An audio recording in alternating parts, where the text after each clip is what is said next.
Greatest games. Grab your controller and lock your eyes on the screen because you're about to experience the greatest games in Nintendo history. From the world and wonders of Super Mario Bros. To Zelda, Pokemon Splatoon, the classic Tetris, and many more of these awesome video games reveal everything you love about gaming. Enjoy the action. So let's see what they got in here. Super Mario Bros. Okay, yeah, that makes sense. Oh, what do they got on here? They actually have a whole section talking about New Super Mario Bros. So New Super Mario Bros. Was a smash success on the DS with a new look that still had a cool retro style. New Super Mario Bros. U was Mario's first Wii U adventure and had new modes and features such as Challenge Mode and Coin Battle. New Super Mario Bros. U Deluxe brings the awesome series to the Switch with the new Super Luigi U game giving the green guy a starring role in a platform adventure for the first time. Yeah, that's right, that was released during the Year of Luigi, where they were doing a bunch of stuff themed around Luigi, whether it be stuff like New Luigi U, which was kind of like, it was sort of a DLC for New Super Mario Bros. U, except it was basically like an entirely new game all at the same time, because even if it was technically DLC, it ended up being released on its own as like its own standalone game, but it is still technically just a standalone DLC of this game because it's essentially all just like remixed levels from this game. Well, it's not even remixed levels necessarily. It's like entirely new levels just using the Mario Bros. U assets. It still has the same world map, except all of the levels are unique and different, so the world map is just kind of irrelevant, but you go through the same type of progression at least. Not like that's a bad thing, because you literally go through the exact same progression in every Mario game ever. You just go from one stage to the next. It's been that way since the NES games. Like, you know, that's just standard stuff. But yeah, man, New Super Luigi U, one of my favorite 2D platformers. It's so hectic, especially with the shortened timer, but it works, especially with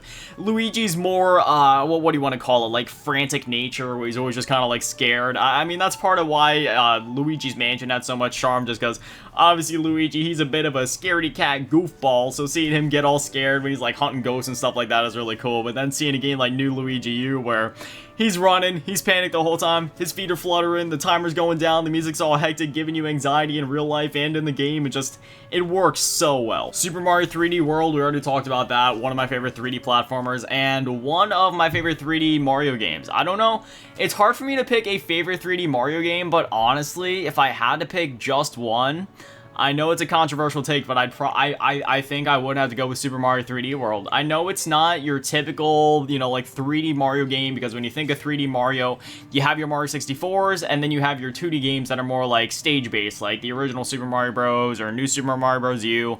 But Super Mario 3D World combines both of what I love about both the 3D and 2D games, where you have those exploration and 3D platforming elements, just because I love 3D platformers in general.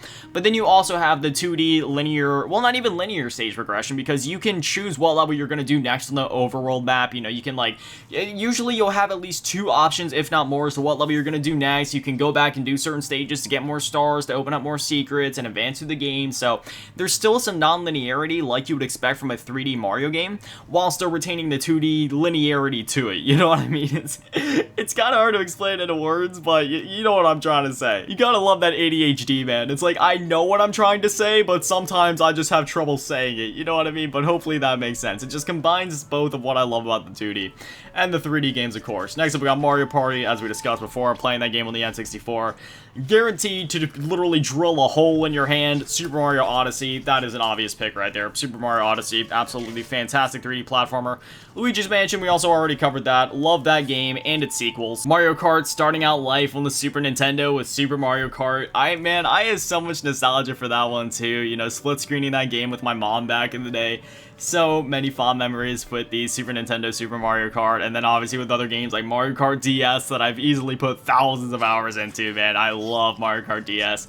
And Mario Kart 8, I know this is going to be crazy for me to say, but when I revisit Mario Kart 8, I specifically revisit the Wii U version of the game just for nostalgia reasons. You know, as much as I love the Switch version, there's a lot of great DLC there between all the new characters and courses and tracks and skins and customizable parts for your carts and all that, but I just have a lot of nostalgia for the Wii U version in particular, so when I go to revisit that game, that's the version that I always reach for. Same with Super Smash Bros, honestly. Again, I know the Switch version has a lot of DLC, but I just have a lot of nostalgia for the Wii U and the 3DS one, you know what I mean? Next up, we got WarioWare, an absolutely legendary series where the one thing I love about WarioWare is how every game is technically the same in concept, but yet feels so radically different. Like, every WarioWare game feels so unique while still retaining that same quick minigame concept. You know, you dive in, you have a minigame that lasts for like 10 to 30 seconds, maybe a minute at absolute tops, depending on the game, and then you're on to the next thing.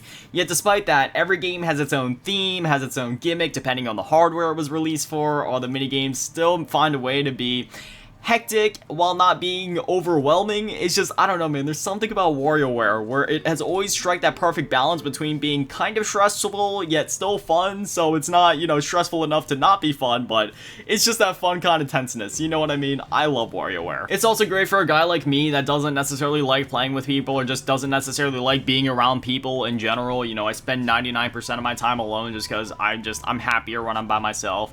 But despite that, WarioWare, even though minigame games you kind of think of as being something like Mario Party where you typically play with other people, you can still enjoy WarioWare by yourself. Furthermore, that actually goes for Mario Party as well. You know, most people probably play Mario Party with other people.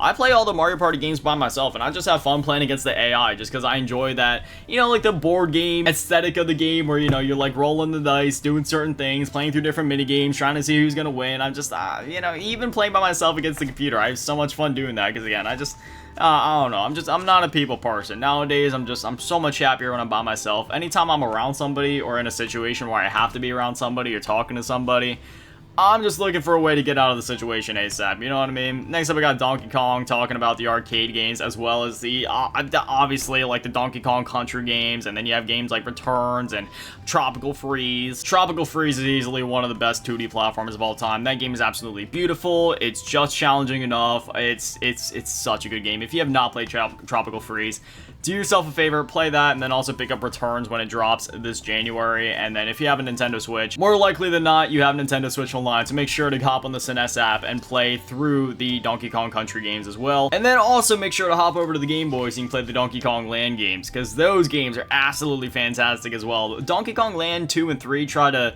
be a bit more similar to the SNES counterparts of Donkey Kong Country 2 and 3, but that first Donkey Kong Land game, it's a wholly unique experience, and, you know, I definitely recommend playing through all the land games, but 1 is definitely the one that tries to deviate the most from its console counterpart and literally has nothing in common with it outside of, you know, Donkey Kong being in the game technically. So, yeah, that game, super underrated. Not enough people talk about that one. Definitely check that one out if you can.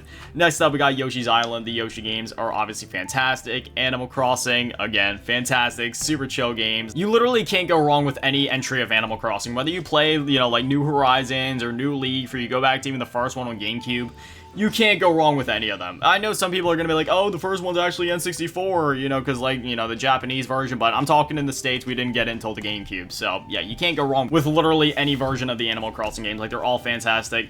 Next up, we got Legend of Zelda, obviously. Literally every Zelda game is fantastic, as well as the spin-offs like Hyrule Warriors. I absolutely love Hyrule Warriors again, but it's, again, another thing where it's like, I feel like the Hyrule Warrior games are super underrated. I feel that way about Warriors games in general, though. I absolutely love the Warrior games. I mean, I know a Warrior, I'm getting it mixed up with Wario. Warrior, it is one of those situations where if you played one Warriors game, you probably played them all, you know, just because the gameplay is so similar between them all, but man, I just love those games. Hacking and slashing thousands of enemies at once, especially in, like, Hyrule Warriors, where we're playing as, like, Link, and they have all the other characters you can play as, like, Ganon. It's so much fun, man. So much chaos, but I love it.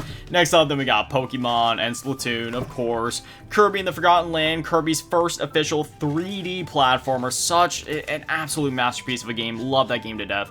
Super Smash Bros. Ultimate, the latest iteration of Super Smash Bros. Literally, I mean, the name is true. It is the ultimate Super Smash Bros. Has the most stages, has the most characters, everything you'd want in a Smash game, Smash Bros. Ultimate has it. There is something to be said about the fact that, like, hey, this game doesn't have, like, Subspace Emissary, for example, which is one of the reasons that I do actually go back to games like Brawl a bit more, actually, than Super Smash Bros. Ultimate, just because I love playing through Subspace Emissary with all the cutscenes and stuff. Absolutely love that. And then otherwise, outside of Brawl, again, I do end up reaching for the Wii U and the 3DS one more, just because I guess there's more familiarity and nostalgia there with that one, but again, Super Smash Bros. Ultimate, the name doesn't lie. It is the ultimate one. It has the most characters. It has the most stages. It's just, again, you know, I'm a nostalgic boomer, so as much as I love Smash Bros. Ultimate, as much time as I put into it to getting all the fun collectibles and completing all the modes, I still go back to those classic ones a ton. And hey, for other boomers out there like me that are still playing Melee on the GameCube, you understand what I'm saying. Next up, we got Wii Sports. I mean, you can't have a Nintendo book like this without talking about Wii Sports. Obviously, that was like part of what sold the Wii in the first place. RIP to many TV screens across the world back in the mid to late 2000s and early 2010s. Then we have Just Dance, again, you know, huge selling game on the Wii, of course. And then after that, Star Fox Zero. I love Star Fox Zero. That's one of those games that definitely does not get enough love. Say what you will about the controls, you will get used to it. You know what I mean? Like, sure, it may seem a bit different at first, or you may not be used to the control scheme, but just, like, give it a bit of time. After, like, 30 minutes, it's gonna be intuitive. Like, it's one of those games where even if it takes you an entire playthrough, you will get used to the controls at some point, because the game was designed around those controls. Different doesn't mean bad. Like I said before with the Wii stuff, like way earlier in the video, where video games don't just need to be your standard Xbox or PlayStation controller. They can also be more innovative experiences, like something with the waggle or motion controls of the Wii, or the kind of like motion touchscreeny stuff like you would have saw in Star Fox Zero, where you're like aiming with the gamepad and stuff. Again, video games can be whatever video games want to be, whatever the developers want to make them to be. So just because it's different doesn't mean it's awkward or bad. It's different. Just give it some time, get used to it, and I promise you'll find the charm in it. I love Star Fox Zero. It's a great game. I genuinely find that game to be so immersive, because you're like the one actually controlling the aiming and stuff. You know what I mean? Like, it's so cool. I've always loved that game. Next up, we got Metroid Dread. I mean, what do I say about Metroid Dread? Metroid Dread is an absolutely fantastic game. I was so happy to see us get a brand new 2D Metroid game in 2021, because the last one before that was obviously like the 2D remake, or the 3DS remake of Metroid 2. And of course, that game was absolutely fantastic, but, you know, again, getting an actually like a just fully original Metroid game in 2021, that was freaking awesome. After that, we got Big Brain Academy, and yeah, you couldn't have a book like this without talking about Big Brain Academy, considering how important it was to the DS. Kid Icarus, I'm still waiting for a new Kid Icarus game. You know, the original was great. The one on the 3DS was great as well, but we haven't gotten one since that 3DS game like over a decade ago, man. Kid Icarus Uprising. It is such a great game. Why do we never get a follow-up? And then here towards the back, obviously Tetris, one of the best-selling games on the Game Boy. My pap, when he was still alive, was an absolute legend at Tetris, man. Like, I have no idea how he garnered the skills that he did in that game. I was always so jealous of how good he was at Tetris. I have so much nostalgia for Tetris, genuinely. He even had like this full dedicated device that was literally just like a Game Boy looking thing, but just for Tetris. He loved Tetris that much, and I still have it in my closet somewhere, so that's one that's one of those things that I'll always hold on to. Just, you know, man, I love Tetris to death. So many memories with the game, and I can only aspire to be as good as my pap was at Tetris.